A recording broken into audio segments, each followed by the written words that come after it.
So this morning, that we would speak the truth and that we would grow stronger in our faith and our discussion, that we would draw closer to you, and that everything that we do and say would be pleasing to you and in accordance with your will this morning. Father, be with those number of our sick that you know who they are, you know exactly what they need better than we do. And Father, if it be your will, we pray for complete healing and return to us as soon as possible. We just pray all these things in your Son's blessed and holy name. Amen. All right, we're in 2 Samuel 16 this morning. That's where we'll start.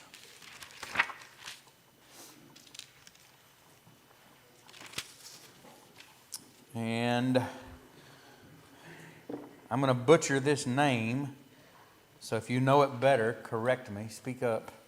I'm going to say Shimei, S-H-I-M-E-I. Anybody got something better? No?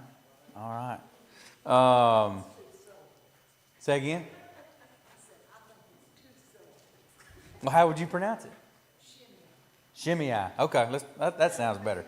That sounds better. I like it. Shimei. All right. An enemy with whom David showed great self-control. That's the title of our lesson this morning out of the commentary. And anybody familiar with this part of the story at all? That's what I was afraid of. All right. It's going to be a lot of reading this morning. As I read through this, of course, the title of the chapter kind of starts my thoughts.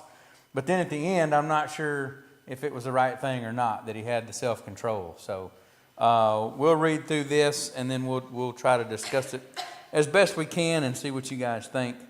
So in chapter 16, of course, at this point, David and all of his people have fled. Who can tell me why David has fled at this point?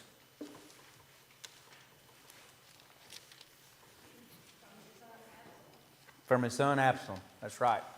All right, so they have fled from his son Absalom.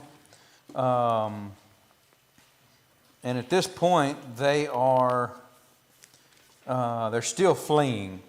And we're going to start in 16 here that he's met Ziba, however we want to say that one. And that's where we're going to pick up. So 16 and verse 1. When David had gone a short distance beyond the summit, there was Ziba, the steward of Mephibosheth, waiting to meet him. He had a string of donkeys saddled and loaded with 200 loaves of bread, 100 cakes of raisins, 100 cakes of figs, and a skin of wine. The king asked Ziba, "Why have you brought these?" Ziba answered, "The donkeys are for the king's household to ride on, the bread and fruit are for the men to eat, and the wine is to refresh those who have become exhausted in the desert." The king then asked, "Where is your master's grandson?" Ziba said to him, "He is staying in Jerusalem because he thinks, 'Today the house of Israel will give me back my grandfather's kingdom.'" Then the king said to Ziba, "All that belonged to Mephibosheth is now yours." "I humbly bow," Ziba said. "May I find favor in your eyes, my lord the king." As King David approached, Bahram, a man from the same clan as Saul's family, came out there. His name was Shimei. How'd you say that again? Shimei. All right, here we go. His name was Shimei, son of Gera, and he cursed as he came out. He pelted David and all the king's officials with stones, though all the troops and the special guard were on David's right and left. As he cursed, Shimei said, Get out, you man of blood, you scoundrel. The Lord has repaid you for all the blood you shed in the household of Saul, in whose place you have reigned. The Lord has handed the kingdom over to your son Absalom. You have come to ruin because you are a man of blood." Then Abishai, son of Zeruiah, said to the king, "Why should this dead dog curse my lord the king? Let me go over and cut off his head." But the king said, "What do you and I have in common, you sons," too many pages, "you sons of Zeruiah? If he is cursing because the Lord said to him, 'Curse David,' who can ask, 'Why do you do this?'" David then said to Abishai and his officials, "My son, who is of my own flesh, is trying to take my life. How much more then this Benjamite? Leave him alone. Let him curse, for the Lord has told him to. It may be that the Lord will see my distress and repay me with good for the cursing I am receiving today." So David and his men continued along the road, while Shimei was going along the hillside opposite them, cursing as he went and throwing stones at him and showering him with dirt. The king and all the people with him arrived at their destination exhausted, and there he refreshed himself. Meanwhile, Absalom and all the men of Israel came to Jerusalem. Ahithophel was with him. Then Hushai and Archite, David's friend, went to Absalom and said to him, "Long live the king, long live the king." Absalom asked Hushai, "Is this the love you show your friend? Why didn't you go with your friend?"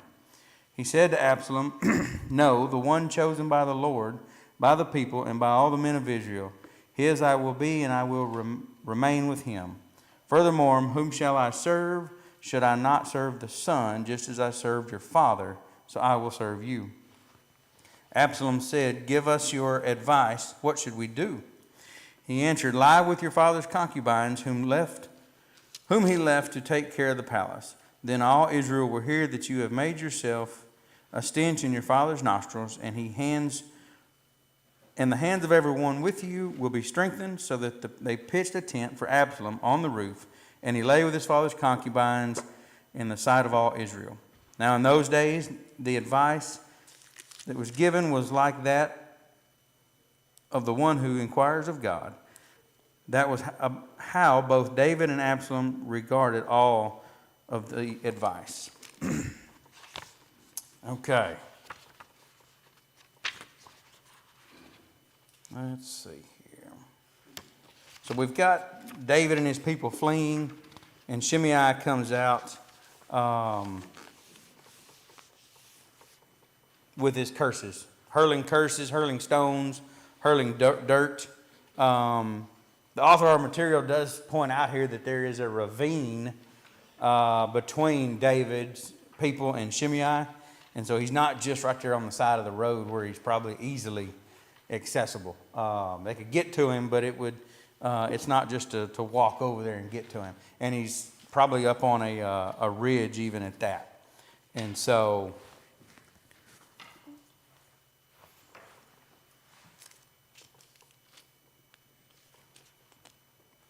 we go on through 17 and even 18, and we have Absalom's death.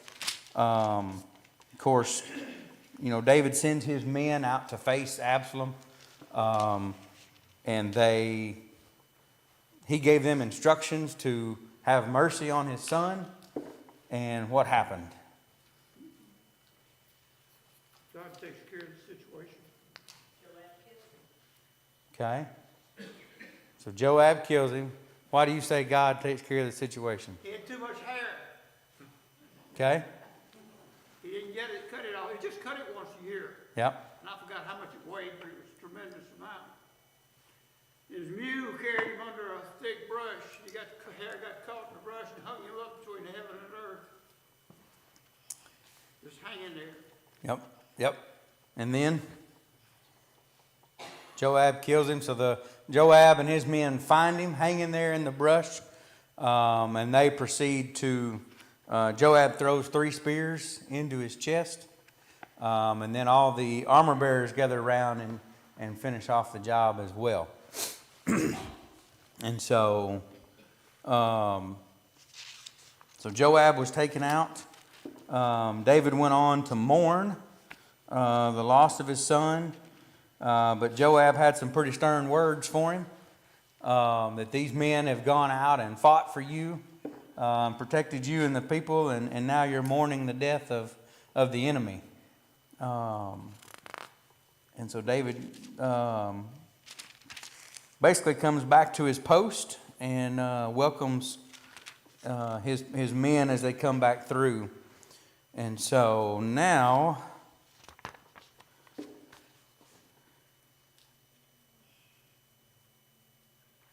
any thoughts on Shimei's curses against David and why?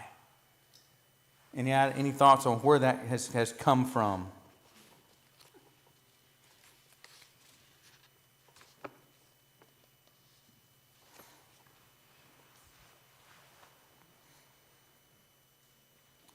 One thing I noticed, if you compare this to the Goliath story, you know, David was enraged when somebody was threatening and cursing, you know, God's anointed. But he wasn't here. You know, he's the anointed, and his men have that reaction that he had in the battle versus Goliath, but he didn't have the same reaction when he was king and he was the one being cursed. I don't have an answer for that. I just made that contrast and that comparison. I think part of it would be, it's just a little bit of speculation, but I think part of it would be Goliath was a Philistine that worshipped a pagan god. Okay? Versus this is a fellow Israelite. Is right, okay. There's a difference as far as the reaction there. Okay. And I think David also understood that because there wasn't a smooth transition between his kingship and Saul's kingship, that this was a natural type of result of that. There are going to be still those who are loyal. Some resentment there amongst the people. I think it should be thought of when you think about what remark David made at Shimei throwing those rocks and dust and stuff. What did he say? They wanted to do something to Shimei. They wanted to kill him right there on the spot. Yep. And he said that God had told him to curse me. Is that what you're talking about?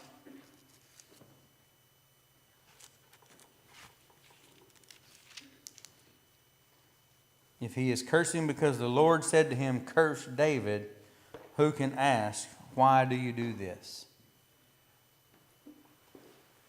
Josh and I had a conversation back a couple of months ago about this whole situation. David did not do what the law required with his children. He had a son that raped a daughter. Nothing happened. David didn't do anything. And the law is very plain on that. If it happens in town, you get rid of both of them. Mm-hmm. If it happened in the country, you just got rid of the man. David didn't do anything. Okay, then Absalom goes and kills his brother. There's another law. There's another law. He was supposed to stay out. He could run to one of the 6 or 8 places that they could go to and stay away from being killed. I can't think of the name. Run past me now. But anyway, David didn't do anything about it. David did not push and obey the laws in Deuteronomy. Mm-hmm. So David, there's a big pot swirling around in David's family. Okay. He didn't do anything when Absalom started promoting himself. He didn't do anything then. So David is not guiltless in this whole deal. Yeah. Yeah. And we as parents, when you run this back to ourselves right now, we as parents have got to discipline our children when it's time to discipline our children. If we let them go undisciplined, this is an example of what happened when you let your children go undisciplined. Mm-hmm. Absolutely. Absolutely. You can see the influence of women, mothers on their son. Absalom's mother didn't even live with David, Mm-hmm. or may have lived in the same palace, but didn't actually what we would call a husband-wife relationship. Okay. And then Solomon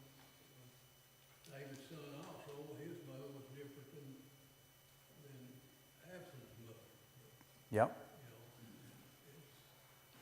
It's a hard thing to be a father and a hard thing to be a mother. You know, we need to take care of our good mothers and good fathers. So if you didn't hear, he's referencing that Absalom grew up basically in a different household with his mother than with David. And so there was some of that absenteeism, if you want, with Absalom. And then Solomon also, had a different mother as well. So again, just echoing and adding to what Kelly's talking about here with the quality of upbringing and parents. Rusty? Go along kind of what Kelly's saying, you was asking the difference between Goliath and this. Think about it, when he went against Goliath, he was a young man. And in his mind, he's been living for the Lord, doing everything best he can. But as an older man now, he knows he's not blameless.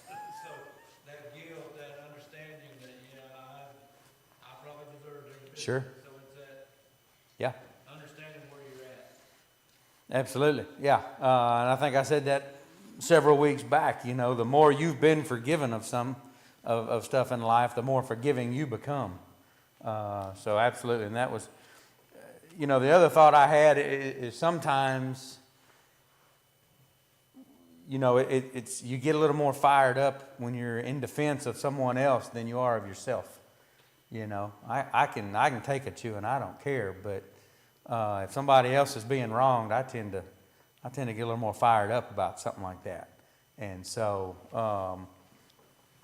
great points all the way around. Anything else on what we read here in 16 when he's being cursed before we move on to chapter 19? Well, I think going kind of what Rusty was saying, the penalty for stealing, like the ewe lamb, the penalty for stealing the sheep would have been to repay it fourfold. Mm-hmm. And you go look throughout the history of David, he took the life of Uriah, and when you look at his life, he lost 4 children as a result. And so there may be some of that in his mind where he understands that these things that are happening are a result of his sin committed back in Okay. 2 Samuel 11. Okay. 1 Samuel 11. So he referenced, paying it fourfold when you steal a sheep, and that when he killed Uriah, he lost 4 children. And so, he may be looking at this as, this may be some consequences for something else that he's done. And so, again, back to what Rusty said, at this point, David knew he wasn't blameless. And so, how can he take it out on someone else when it may very well be something sent by God, or God allowing to happen as a punishment for something. Very good. Okay, so chapter 19, after Absalom has been killed. First part of 19, as I said, David is weeping and mourning for the loss of his son. Verse 5, Joab goes in and sets him straight as to how he should be acting as his people are coming back from battle. And so let's pick up in, it's going to be half of verse 8. Mine, in the middle of the verse here, breaks it out, and David returns to Jerusalem. Meanwhile, the Israelites had fled to their homes. Throughout the tribes of Israel, the people were all arguing with each other, saying, "The king delivered us from the hand of our enemies. He is the one who rescued us from the hand of the Philistines. But now he has fled the country because of Absalom, and Absalom, who was anointed to rule over us, has died in battle. So why do you say nothing about bringing the king back?" King David sent this message to Zadok and the other priests. "Ask the elders of Judah, why should you be the last to bring the king back to his palace? Since what is being said throughout Israel has reached the king at his quarters. You are my brothers, my own flesh and blood. So why should you be the last to bring back the king? And say to them, are you not my own flesh and blood? May God deal with me, be it ever so severely, if from now on you are not the commander of my army in place of Joab. He won over the hearts of all the men of Judah as though they were one man. They sent word to the king, return you and all your men. Then the king returned and went as far as the Jordan. Now the men of Judah had come to Gilgal to go out and meet the king and bring him across the Jordan. Shimei, son of Gera the Benjamite, hurried down with the men of Judah to meet King David. With him were 1,000 Benjamites, along with Ziba, the steward of Saul's household, and his 15 sons and 20 servants. They rushed to the Jordan where the king was. They crossed at the ford to take the king's household over and to do whatever he wished.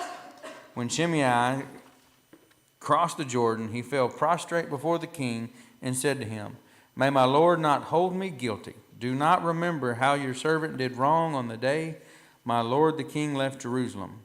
May the king put it out of his mind, for I, your servant, know that I have sinned, but today I have come here as the first of the whole house of Joseph to come down and meet my lord the king.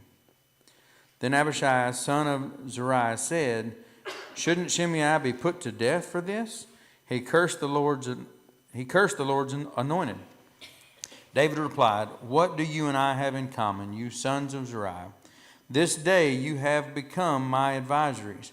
Should anyone be put to death in Israel today? Do I not know that today I am king over Israel?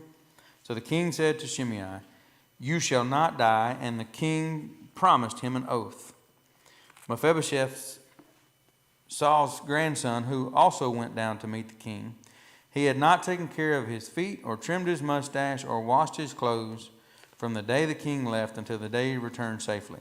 When he came from Jerusalem to meet the king asked him, Why didn't you go with me, Mephibosheth? And I'm going to stop right there because Shimei is who we're focused on here. So he's come down and he's asked forgiveness of the king. And he's asked to not remember his sins. I believe we're going to go over to 1 Kings chapter 2 next.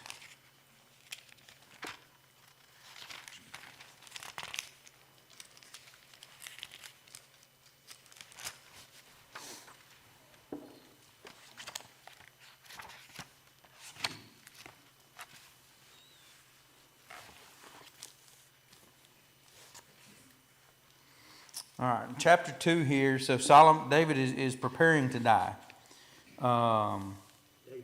David, yes, thank you. David is preparing to die. He's drawing near to death.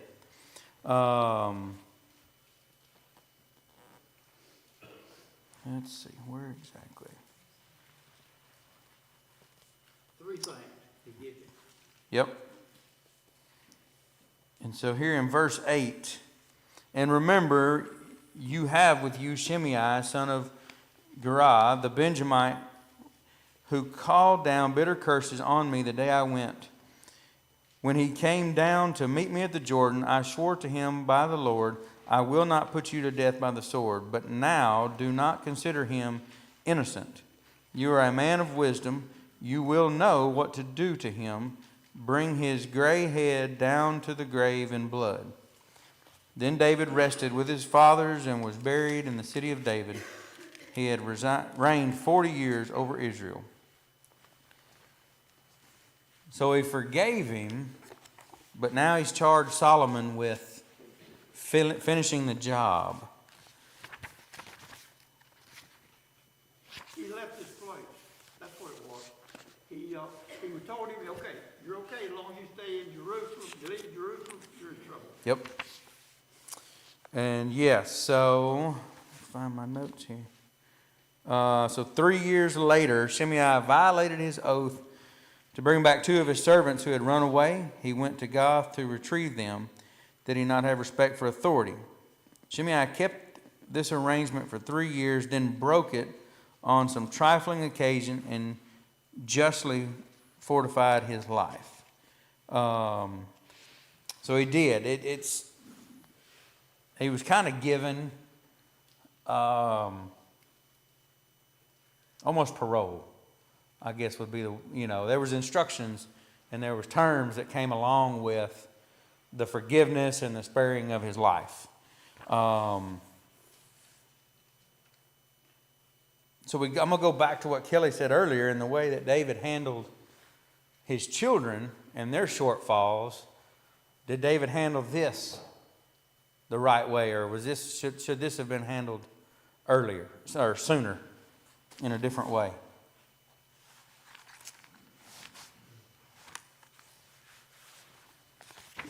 Well, he left it up to Solomon, because Solomon had the wisdom that God gave him.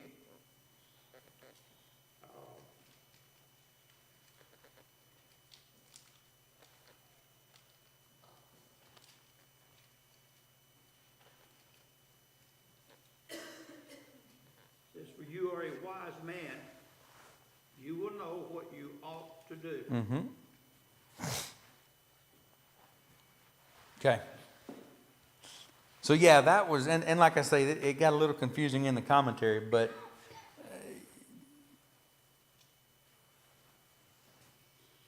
you know, to me, he left sound advice that, hey, you're going to have to do something about Shimei, and you're going to know what to do. And so I don't think David mishandled the consequences that he gave Shimei when they came back. You know, one thing, that, we look at Shimei and we can think of ourselves as Shimei. Mm-hmm. We're running around down here on Earth Live, and we're doing these sins and stuff like that that hopefully we try not to do, you know. But anyway, and God said, now, wait a minute, so there's gonna be a reckoning one of these days. And he used to think, no, I'm gonna live forever. One of these days, there's gonna be a reckoning, just like with Shimei. Mm-hmm. David didn't say he wasn't gonna have him killed, he just said, I'm not gonna kill you. Right. We reckon days for us. Mm-hmm. The other thing that just jumped out to me was David's self-control in that high position of king. You know, we've talked about how much power and authority and everything that comes with being king. You don't have to listen to anybody hurling insults at you, but you especially don't have to take rocks being thrown at you and just, you know, flat out disrespected in front of, you know, your entire countrymen. And most kings probably would not have tolerated that. In today's society, I don't know that the people in those positions have the power to stop that. They're protective people are just going to jump into action and take care of it.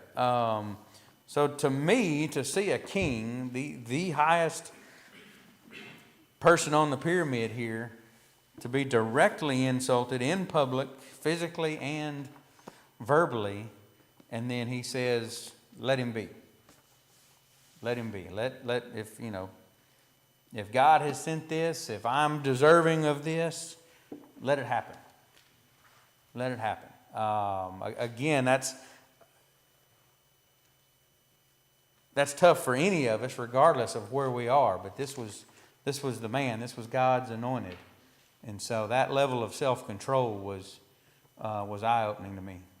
And you know, already been warned about in chapter 12, of Samuel, of all these things that are going to happen to him. Okay.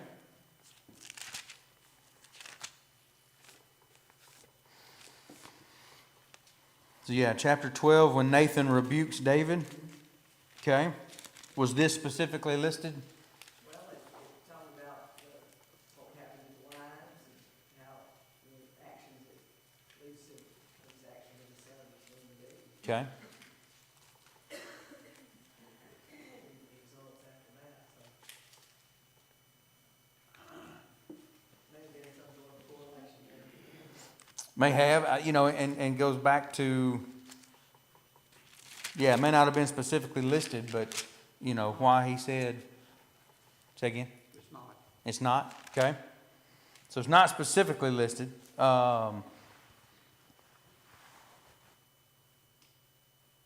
again, like we've said, I think you know, he knew he wasn't perfect. When you're king and you let everybody get away with whatever they want to, what's gonna happen to your deal? Your authority starts to It's dwindle. gone, man. Yeah, It's gone. yeah. And that's any leadership So he had position. given him slack. Mm-hmm. He said, okay, just stay in Jerusalem now, but on the account of 2 slaves, which they were supposed to be set free anyway, probably. Because 2 slaves, he lost 2 slaves now, he broke the king's law. Mm-hmm. Mm-hmm. You think the king should say, oh, that's all right, go get them, bring them back. Well, his word's not good for anything. Yeah.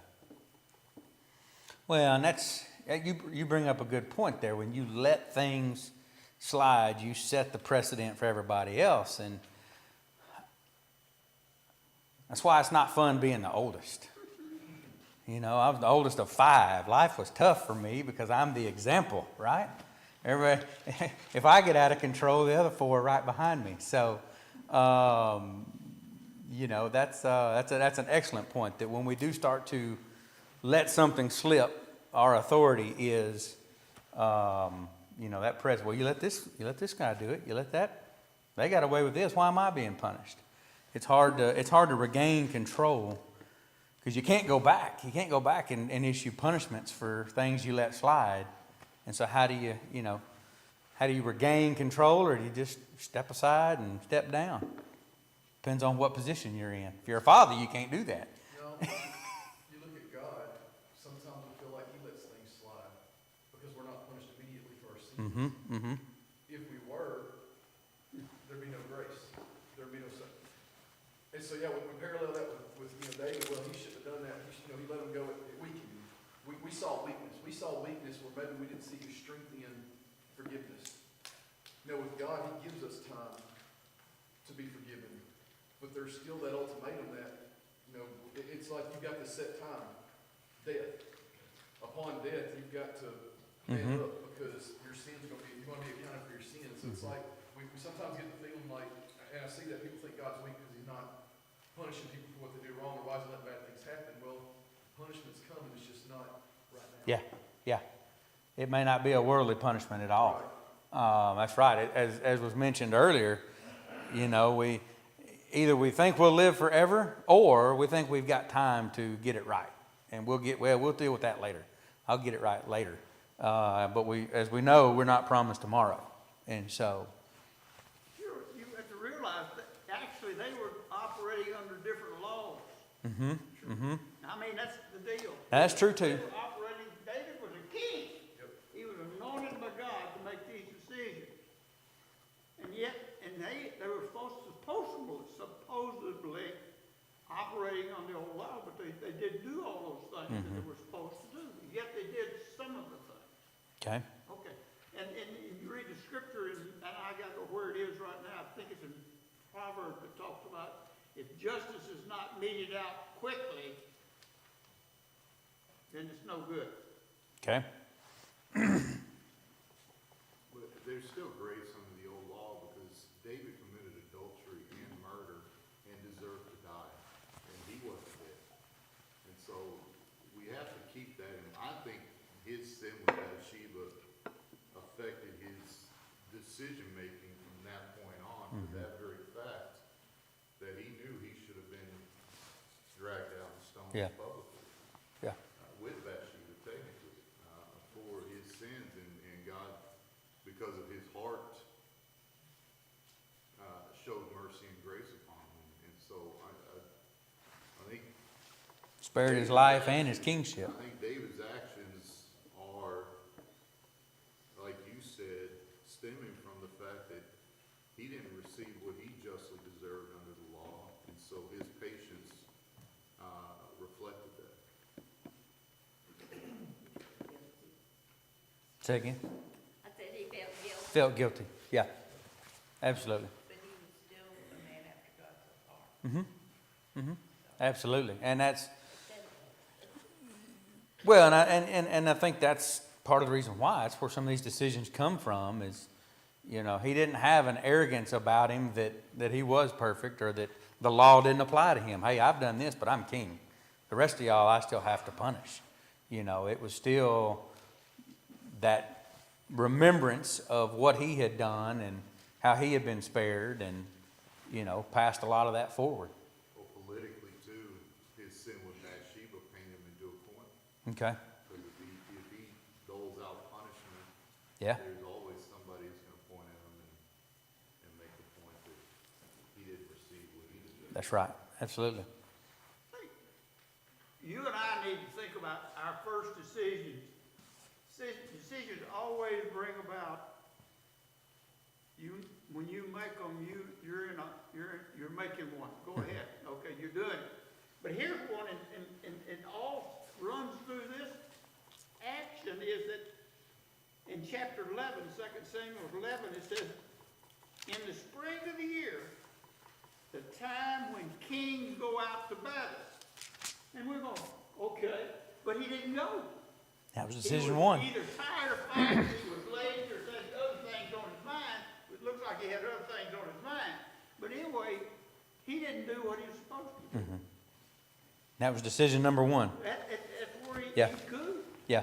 I mean, Even if he didn't have that specific thought on his mind, it gave him the opportunity to have it. If he'd have been at war, look what he wouldn't have had the opportunity to have the thoughts with Bathsheba.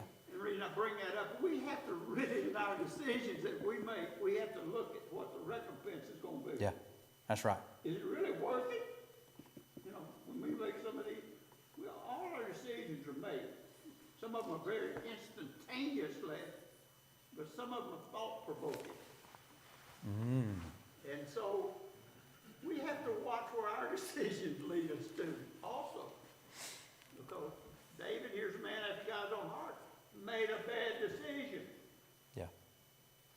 And We have to look at ourselves when we make decisions and seek God's guidance on these decisions. And that's probably the biggest thing right there, what you just ended with. Because when you first look at David's decision not to go to war, it doesn't look like all that bad of a decision. Yes, typically they go to war, but that really wasn't, I mean, that wasn't a sin. It just created the opportunity.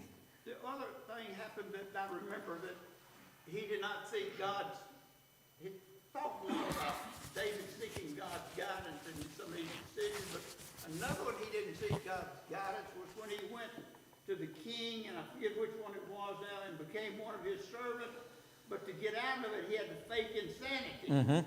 Because he hadn't asked guidance before he had went. not talked to God. It does not say in there that he talked to God about that decision he made. So, you know, it just behooves you and I to really get on board with making God part of all our decisions. Well, and that's kind of like him staying at home and leading to all this is, you know, like in Proverbs 16 when it talks about idle hands. That's kind of the situation he found himself in. He didn't have anything to do, and so temptation set in. So, what else?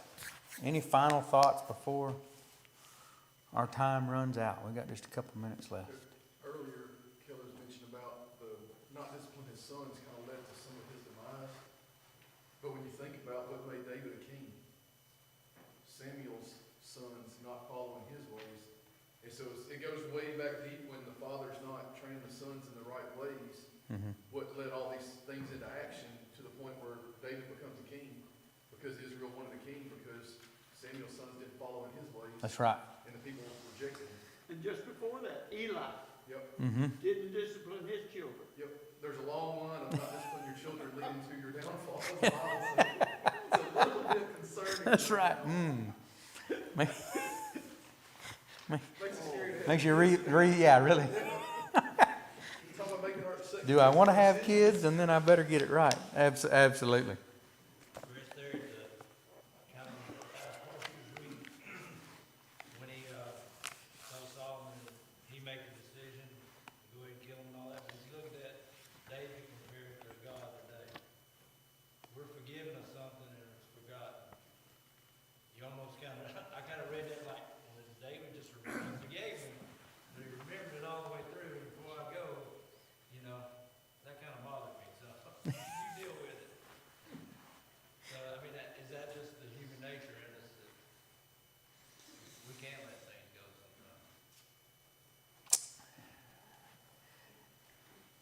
And I don't know the answer to that. Yeah. Now, I had some of the same thought of, was David saying, hey, look, I've left this undone, or just, knowing that, hey, you're going to have to take care of this. He's still here. He's been forgiven, but things have happened and things are going to happen that you're going to have to deal with. And so, and you always kind of have a brief like that when there's a leadership change. When we always had change of commands, there was always well, here's what's going on, and here's who you need to know about, and so on and so forth. And all the way down, no matter what level you were at, there's always that kind of a heads up of who to be prepared to deal with. And so it reminded me of that as well, of whether he should have taken care of it already or not. It was one of the three things that he charged him with before his death. Absolutely.